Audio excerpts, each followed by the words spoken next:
Yes news Wanaparthy జిల్లా మే 26 రాష్ట్ర ఆబ్కారీ పర్యాటక సాంస్కృతిక శాఖ మంత్రి జూపల్లి కృష్ణారావు ఈ రోజు ఏదుల రిజర్వాయర్ను పరిశీలించారు.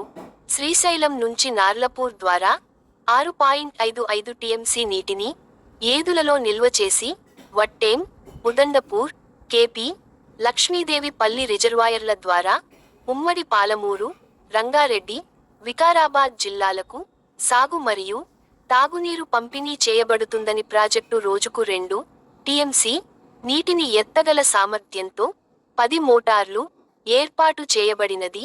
సంవత్సరంలో 45 రోజుల్లో కలిపి 90 టీఎంసీ నీటిని ఎత్తే విధంగా నిర్మిస్తోంది.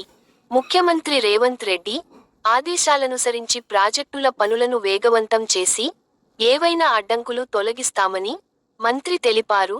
కార్యక్రమంలో వనపర్తి జిల్లా కలెక్టర్ ఆదర్శ్ సురభి, నాగర్ కర్నూల్ జిల్లా collector Hemant Keshav Patil, Wanaparthy SP Sunitha Reddy, Nagar Kurnool SP Sangram Singh Patil, irrigation ఈ పార్థసారథి, నిర్వాహక ఇంజనీర్లు మరియు ఇతర అధికారులు ఉన్నారు.